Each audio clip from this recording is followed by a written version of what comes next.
এই পৃথিবীতে আমার চেয়ে ধনী আর কেউ নেই, কারণ আমার মাথার উপর মায়ের হাত আছে। এই হাতে আছে এক অদৃশ্য শক্তি।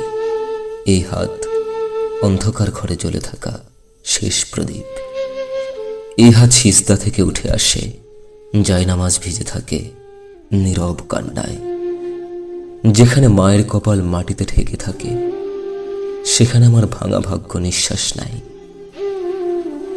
এই হাতের দিক মক্কার দিকে, এই হাতের ভাষা মদিনার শান্তি।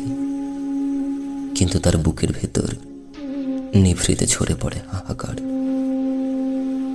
হিংসা আমাকে ঘিরে ধরে, অভাব আমার দরজায় দাঁড়ায়, দুনিয়া আমাকে ছোট করে।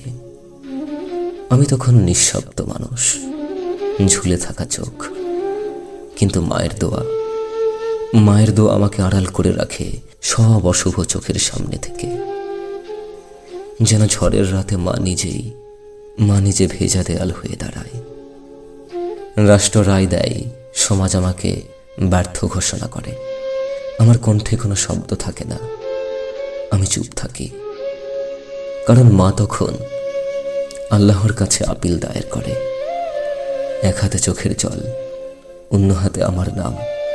এই আপিল কাগজে লেখা নয়, সিজদায় ভেজা রাতের পর রাত নিঃশ্বাস চেপে তোলা কান্না। যদি দুনিয়ার রায় কঠিন হয়, মায়ের দোয়া রিভিউ চায়, ভাঙা কণ্ঠের শেষ মিনতি। যদি সেই রায়ও অন্যায় থেকে যায়, মায়ের চোখের জল রিভিশন হয়ে ওঠে। এই জল নিঃশব্দ, কিন্তু পাহাড় ভাঙে। আর যখন সব দরজা বন্ধ হয়, শেষ আলো নিভে যায়, মা তার বিশ্বাসকে রেফারেন্স করে তোলে। ভাঙা শরীর, কিন্তু নত না হওয়া আত্মা।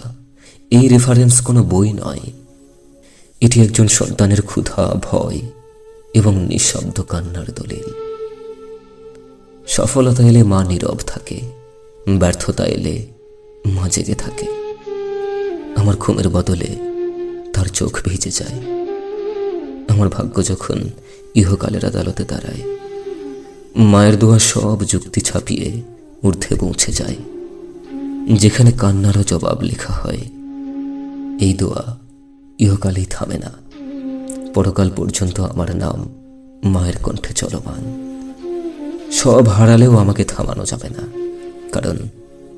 কারণ যার পক্ষে মায়ের দোয়া আপিল, রিভিউ, রিভিশন এবং চূড়ান্ত রেফারেন্স হয়ে দাঁড়ায়, তার বিরুদ্ধে পৃথিবীর কোনো রায় শেষ কথা নয়।